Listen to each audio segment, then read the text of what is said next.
How you doing? So follow on from the overnighter the other night when I had that little 10-pound linear. I came down a couple of nights after, had a bit of a disaster of a session, to be honest. I was very late getting here. The rods went out fantastic. I popped a bit of bait out before I left.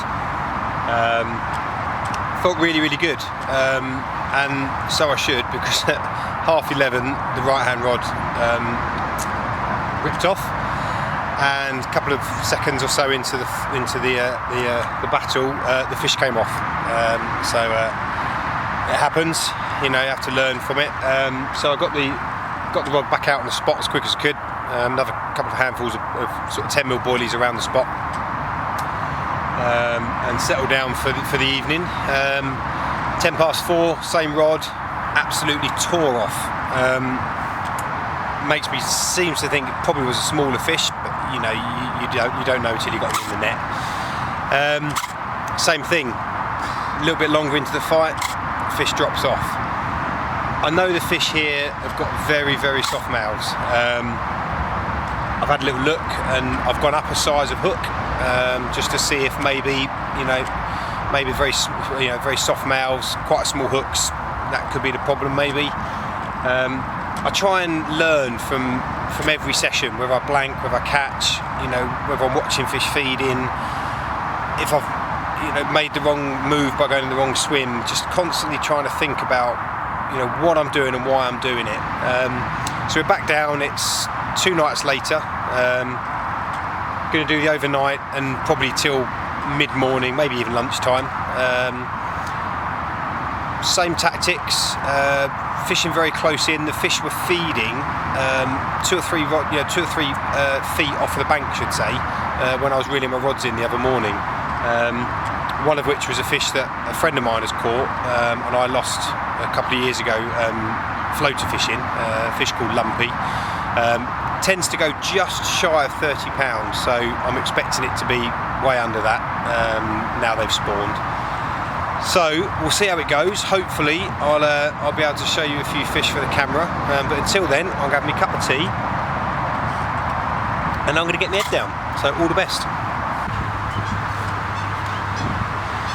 Good morning. So it's just after 6 o'clock and the left hand rod has produced a lovely looking fish, just short of 20 pounds, so still not quite the ones I'm targeting, but when I come fishing, to me any carp on the bank is why I go fishing. So let's have a little look.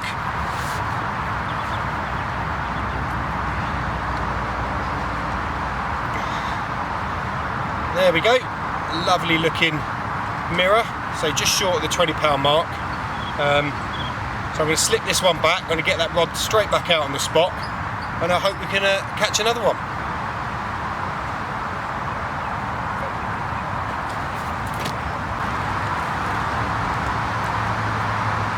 Okay then, so second fish of the morning, just about to start packing up, and the right hand rod goes off this time.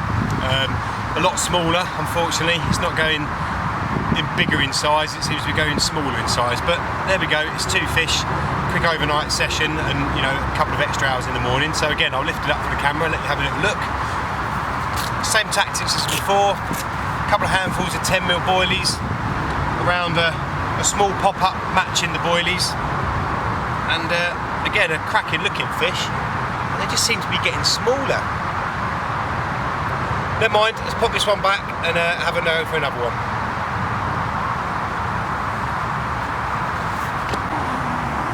Well, it's time to pack up. Quick overnighter with a bit of an extension in the morning, so it's just after 10 o'clock. Just had a second fish, unfortunately smaller than the first one.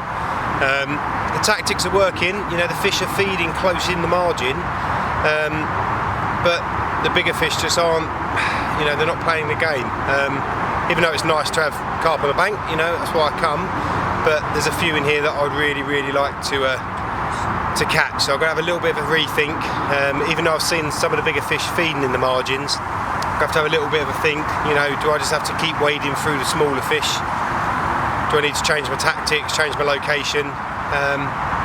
Lots to think about. Even though I've caught a couple of fish and had them on the bank, still lots to learn. So I'm going to end it here, pack away on my gear, and head home for a nice cup of tea.